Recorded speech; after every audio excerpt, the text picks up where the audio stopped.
Isa ang pork humba sa mga handa na ulam tuwing may okasyon, lalo na sa fiesta sa mga probinsya. Ngayon ay magluluto ako, pero lalagyan ko ito ng twist. Ang dalawa pala sa main ingredients dito sa humba ay pineapple juice na nasa can at yung puting soft drinks. Pero ngayon ay makikita ninyo kung ano ang nilagay ko na twist dito. Unang step sa pagluluto ay igisa muna ang bawang at sibuyas. Inuuna ko talaga ang bawang sa pag-isa para mas lalong babango ang ating lutuin. Di naman siya masusunog kapag kontrolado ang apoy. Sunod ko na ilagay ay itong adobong baboy na tuyo o walang sabaw. Nasa 1/2 kilo ito. Naglagay ako dito ng lime juice o di kaya ay kalamansi. Siguraduhin lang ninyo na luto o medyo malambot na ang karne. Mas gusto ko yung walang taba masyado, pero depende pa rin yan sa inyo. Ito na guys ang isang twist. Hahaluan ko ito ng sabaw ng buko. Nasa 1 1/2 cups lahat ang nilagay ko dito.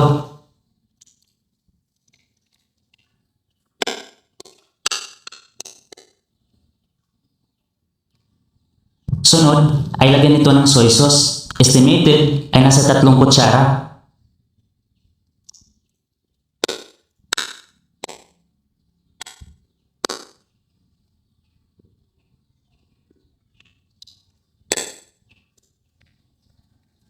Ito na ang pangalawa kong twist. Naglagay ako dito ng pineapple juice na nasa 3 kutsara. Maliit lang na size ito na prutas at matamis.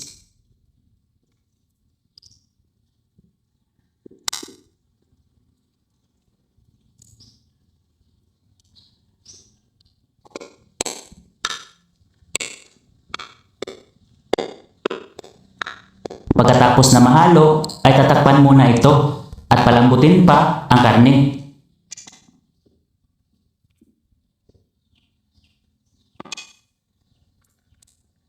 Ngayon naman ay lalagyan na natin ng dahon ng paminta at semi-dinurog na buto din ng paminta.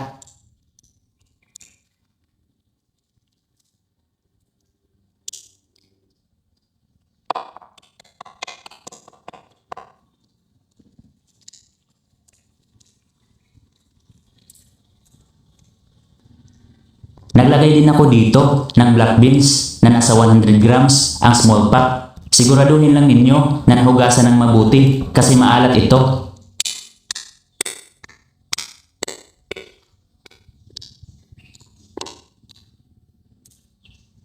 Ito guys yung 1/2 cup na sabaw ng buko. Nasa 1 cup lang ang nilagay ko kanina. Naglagay ako dito ng konting betchin, 2 kutsara na asukal at konting asin, pampalasa.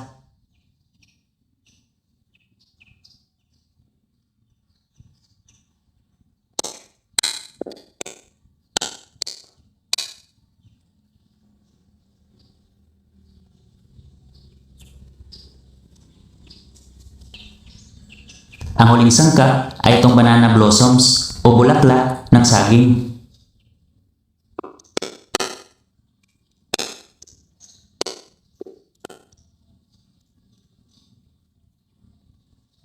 Takpan ito at lutuin hanggang sa mag-reduce na ang tubig o maging malambot na ang karne.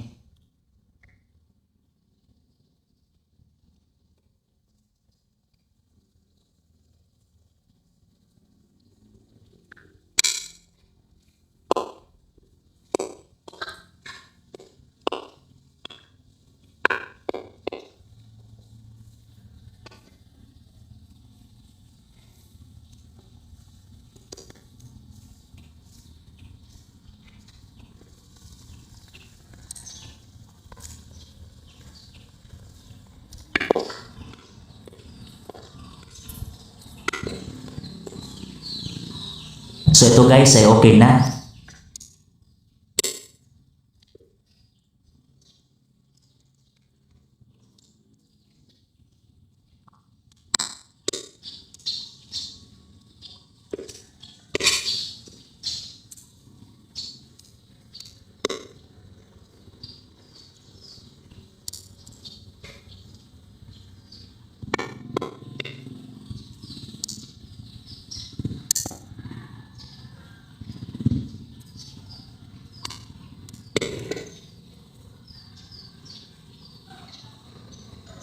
At narito na ang version ko ng pork humba.